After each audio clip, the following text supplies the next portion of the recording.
On today's episode of The Internet Doesn't Have a Sense of Humor, we will be discussing the absolute meltdown that liberal women have had over the last week or so. This was originally brought on by the election of Donald J. Trump as now the 45th and 47th President of the United States. However, almost immediately following the election, they found something else to freak out about. An ex-post from right-wing political commentator and provocateur Nick Fuentes has now reached an astonishing 95 million views, as well as a TikTok audio from his election night live stream has been created with around 10,000 videos being made using it. This has resulted in Nick being doxxed and hundreds, if not thousands, of people threatening him online. And most recently, a left-wing activist and feminist showing up to Nick's house in order to confront him about his posts right before being pepper sprayed and physically kicked off of his front porch.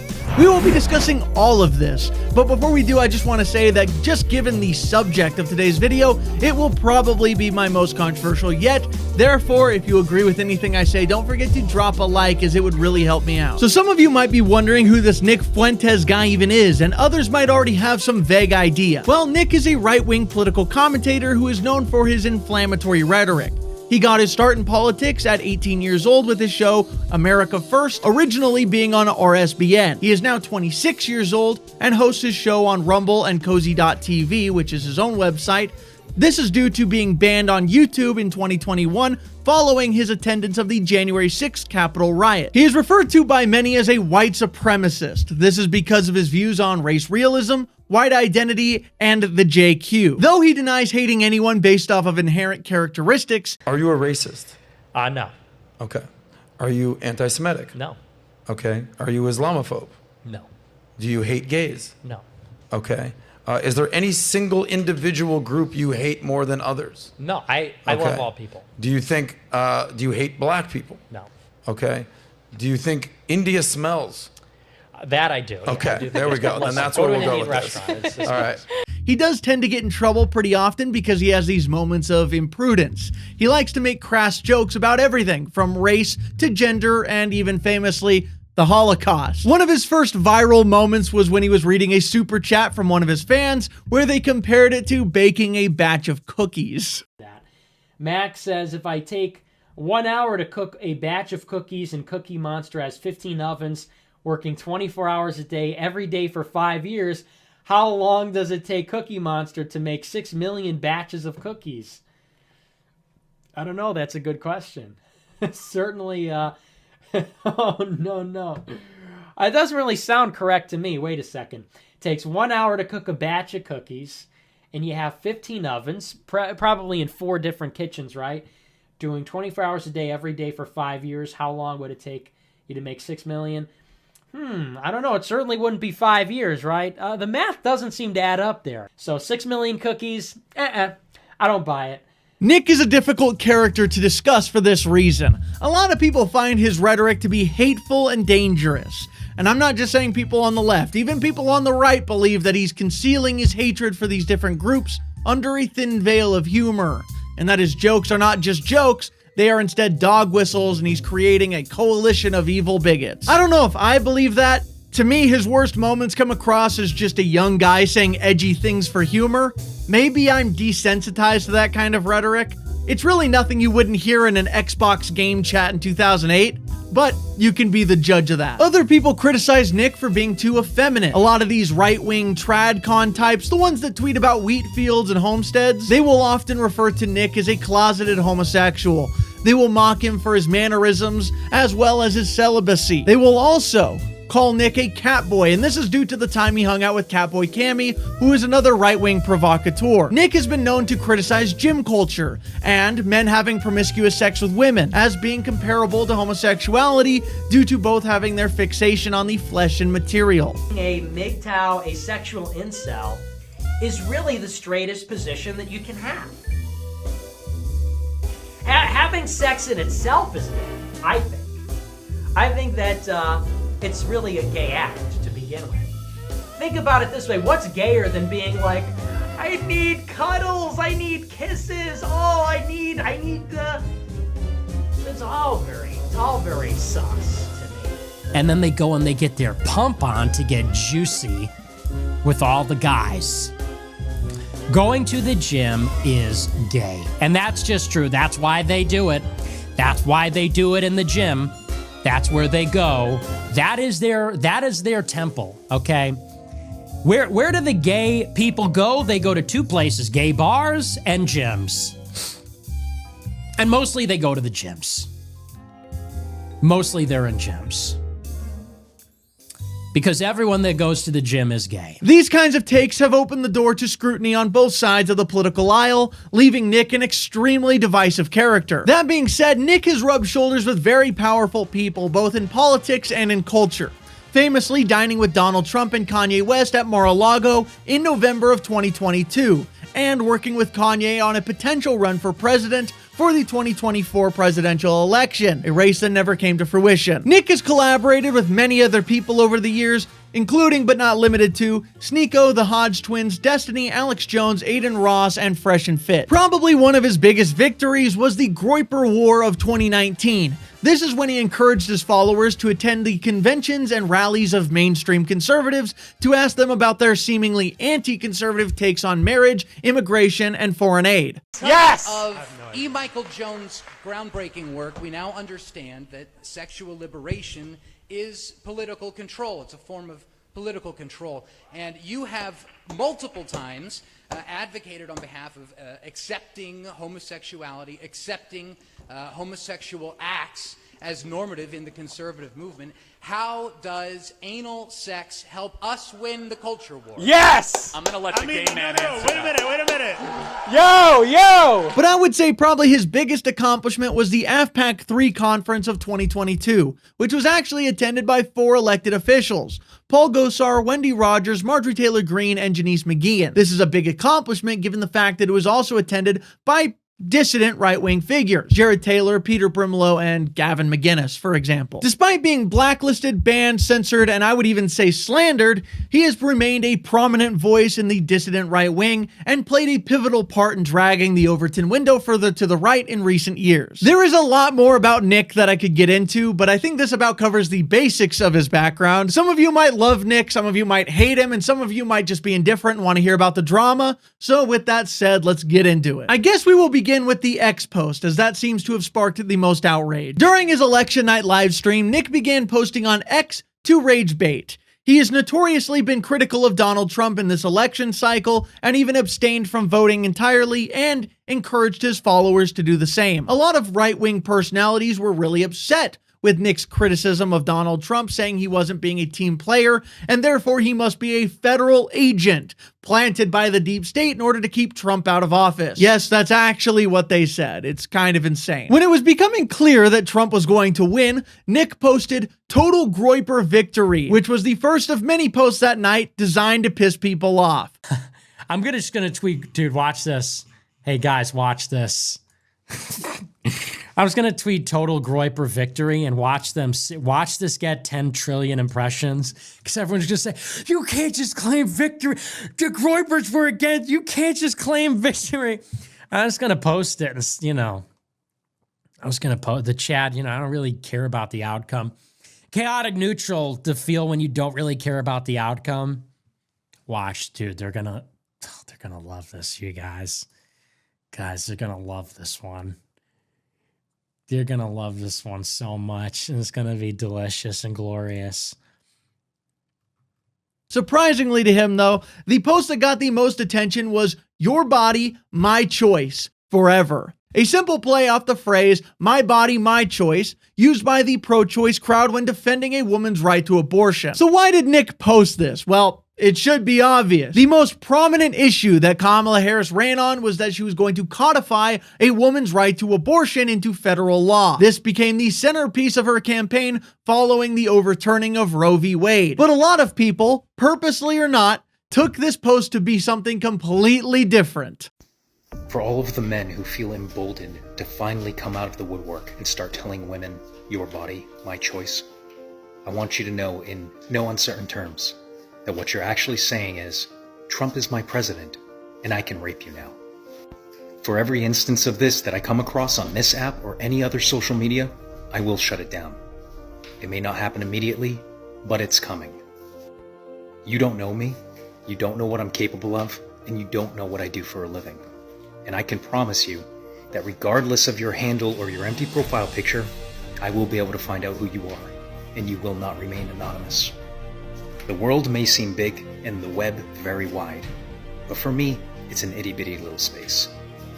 And for every instance of this that I observe on the street, I will be able to shut that shit down even faster. Once again, you don't know me, and you don't know what I'm capable of. This isn't a threat. It's a motherfucking promise. Fuck around and find out. I'm not alone.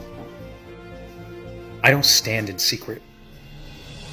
I don't hide my face. I make my presence known. And I'm making my voice heard. You think that I'm the enemy? I'm gonna prove it to you. I'm the enemy within, and I'm not the only one.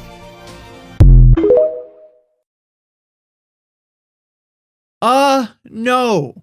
Nick was not endorsing rape. I don't know if people genuinely believe this or if this was simply a tactic in order to make right-wingers look as bad as possible, but no. If you really believe that right-wingers are this evil, you need to go outside and touch grass, because frankly, that's absurd. It's pretty obvious that this was a joke, but not just a joke taken completely out of context by a certain group of people in order to score political points. That's all it is. This is why I hate politics. This kind of game is honestly annoying. But a pro tip for the people out there that get angry over people posting provocative stuff online, you might think you're doing a good job by bringing attention to the post, and sometimes you are. Sunlight is the best disinfectant, as they say. And this is what we mean when we say that we would choose the bear. And I shouldn't have to choose the bear. But when you react this unhinged over obvious bait, then you end up being the punchline. The entire point of the post was to make you mad, and it worked. This is why it's best to not engage with rage bait to begin with, because you might think you are letting them have it when you post ridiculous stuff like this. Your body, my choice. Yeah? Is that what you think? Because I'd love to paint this wall blood fucking red. My body, your choice? How about your skull, my gun? Your neck, my sword. Your face, this pretty little face. Ach, nein. Cringe. But really, all they are doing at the end of the day is just laughing at you. You come across as out of touch and lacking in the humor department, so just stop. Also, just because you bring more attention to the post doesn't mean that people are gonna side with you. Your sensitivities are unique to you, and therefore some people might see this as just being humorous, whereas you see it as dangerous and hateful. But the next thing to go viral was this audio edit from the live stream in which Nick was mocking Kamala supporters when it became clear that Trump was going to win. Thousands of women have now recorded themselves crying or being upset to this audio. Look, I don't care what you think. This is the definition of women posting their L's online. Why would you do? I don't get it. I'm not gonna play the audio because I'm pretty sure that the music behind it is actually copyrighted, but what I will do is play the unedited segment so you can kind of get your own idea. The feel when you're totally not pressed. The feel when we control your bodies. Hey, bitch, we control your bodies. Guess what? Guys win again, okay? Men win again. And yes, we control your bodies. Hi, I'm your Republican congressman. Hi, I'm your Republican congressman. It's your body, my choice. And men win again. Men win again. There will never, ever be a female president. Never. There will never be a female president, ever. It's over. Glass ceiling. Dude, it's a ceiling made of fucking bricks. You will never break it. Your stupid face keeps hitting the brick ceiling. We will keep you down forever. You will never control your own bodies. You will never be the president of the global empire. Never gonna happen, sweetie. Your body, our choice.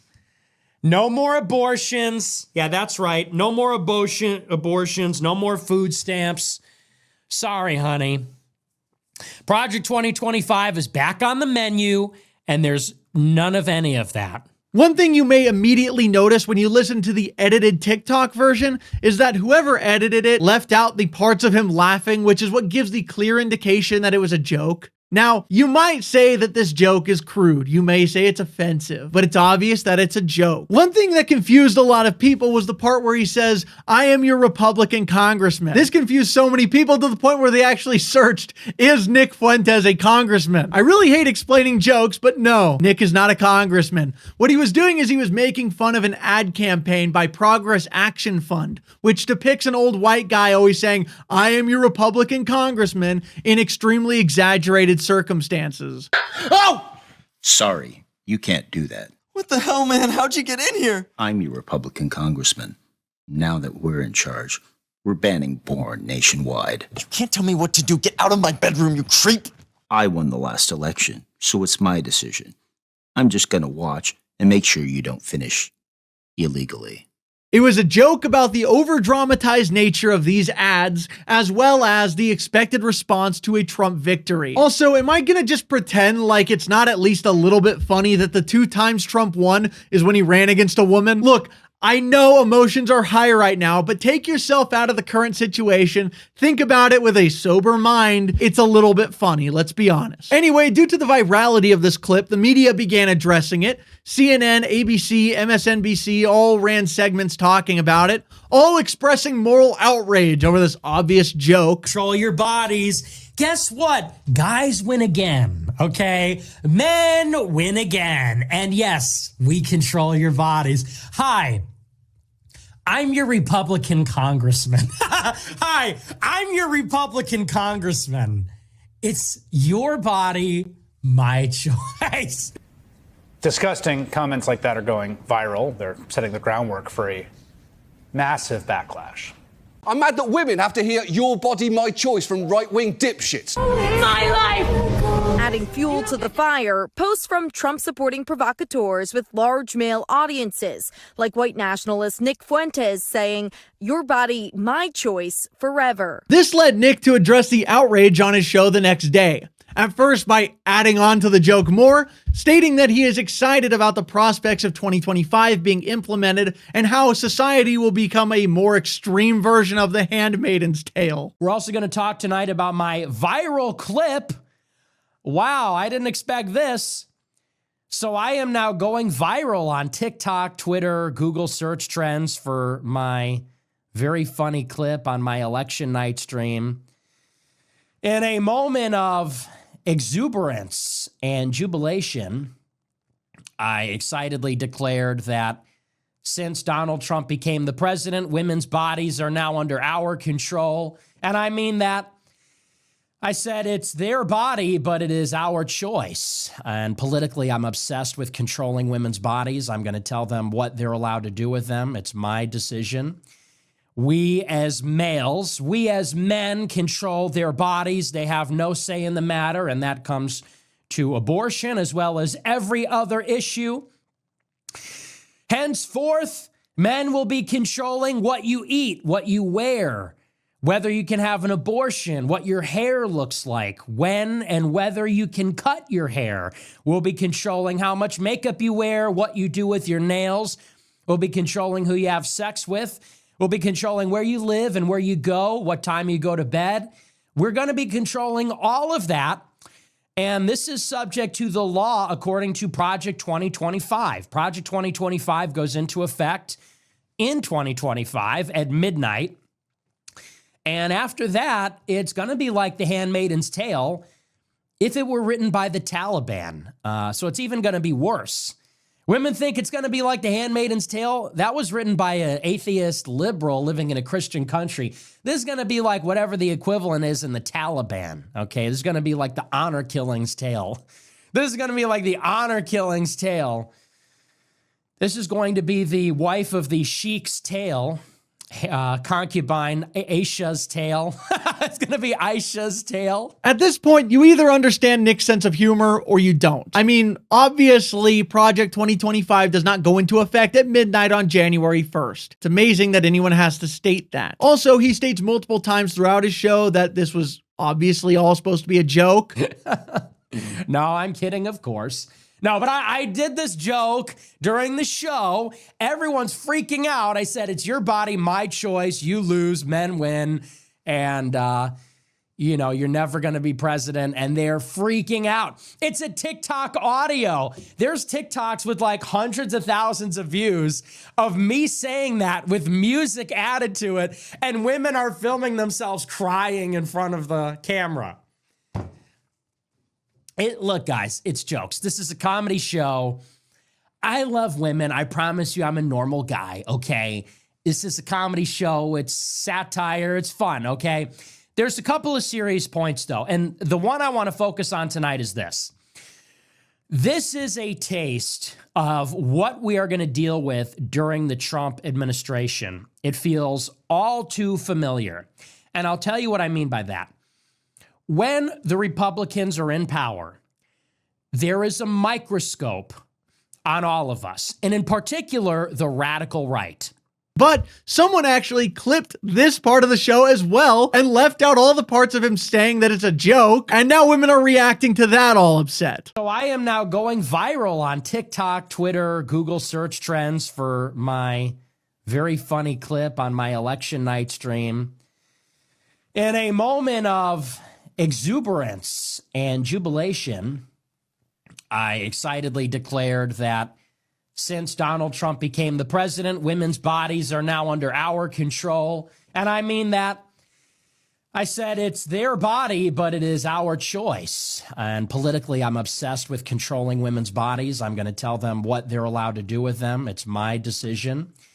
We as males, we as men control their bodies. They have no say in the matter, and that comes to abortion as well as every other issue. Henceforth, men will be controlling what you eat, what you wear, whether you can have an abortion, what your hair looks like, when and whether you can cut your hair. We'll be controlling how much makeup you wear, what you do with your nails. We'll be controlling who you have sex with. We'll be controlling where you live and where you go, what time you go to bed. We're going to be controlling all of that. And this is subject to the law according to Project 2025.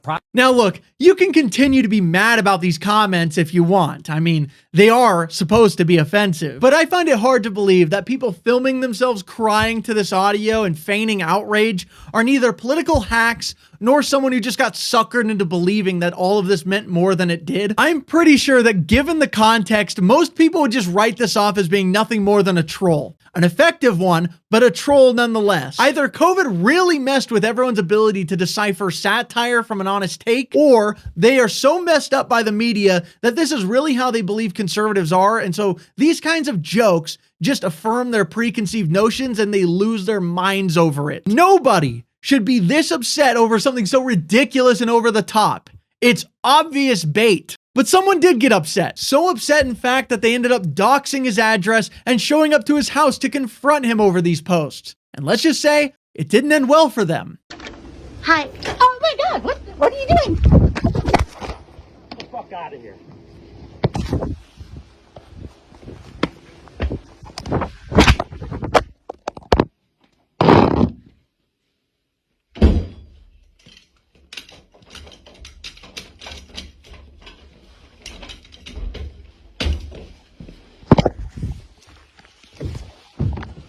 So allegedly, Nick opened the door, pepper sprayed her, and kicked her off of his front step. The woman's name is Marla Rose, and Marla has not stated that there was anything leading up to this interaction. So I guess we are supposed to assume that this is the beginning and the end of the entire confrontation. Nick has not released a statement on the situation and has avoided doing his show since, and so we are still waiting to hear his side of the story. However, that being said, let me state the obvious. 1, it is never acceptable to show up to someone's house and harass them over something they said online that you didn't like, right? Also, if you think of someone as a violent, white supremacist, misogynist, why would you feel emboldened to go onto their property to confront them about something? I mean, in what world would that be a good idea? Especially if you know that this person has been doxxed and has received multiple death threats. I mean, it just sounds to me like the woman was begging for trouble. In my opinion, she 100% deserved this to have happened to her. And apparently her friend was in the car egging her on the entire time, and so frankly, it should have happened to her friend as well. That being said, does that mean that Nick is innocent? Well, it's not mutually exclusive like that. They could both be guilty. But I guess we're going to find out soon enough, because apparently Marla is going to press charges against him. So we will find out eventually if Nick's conduct was legally protected or not. But we still haven't heard his side of the story yet, so I'm not going to speculate one way or the other. But my biggest takeaway from this entire situation is that the internet is not principled at all. Allow me to explain. Last year, a YouTuber by the name of Jax Films was doxxed and harassed at his home by fellow YouTuber Sniper Wolf. And everyone, and I mean everyone on the platform, came out to denounce this behavior. Sniper Wolf was mad over the fact that Jax Films had been consistently criticizing her content, and so she decided to take matters into her own hands. She showed up at his house, posted pictures of it on her Snapchat story for all of her fans to see. But let me tell you what she didn't do.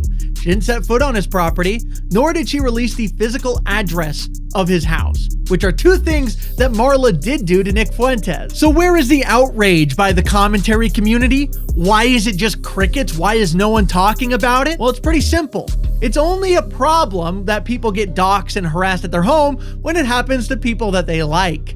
When it happened to Onision in January of 2020 by Chris Hansen, everyone got a kick out of that. Everyone thought it was super funny, or they just didn't talk about it at all. And I'm not saying this as a defense for Sniper Wolf or Onision. Let me be clear about that. But what I am saying is that the internet is full of bullshitters that will one moment say that something is objectively wrong, but in the next moment will defend it when it happens to someone that they dislike. The same people who one moment will cry that this is never acceptable under any circumstance that anyone is confronted at their home over a joke they said online will either not talk about this one, or they will say that, well, if Nick didn't want to be confronted at his home, he shouldn't have made the joke, which frankly is spineless and cowardly, and I don't like it. They also can't use irrelevancy as an excuse for not talking about it. This story has been in the media all week. They were guaranteed tens, if not hundreds of thousands of views just by discussing it. What it really comes down to is either A, they don't want to alienate their own female audience,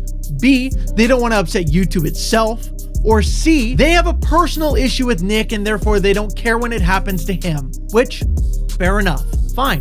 But I'll just keep that in mind next time I hear these commentary channels talking about something being objectively wrong when it's easy for them to do so. Morals are only tested under pressure, meaning that the consistency of a person's ethical principles are only revealed in difficult situations, not when it's easy or convenient for them to make the right choice. That being said, if you agree with anything I said, don't forget to drop a like. Don't forget to tell me what you think in the comments down below, and I will see you in the next one. Peace.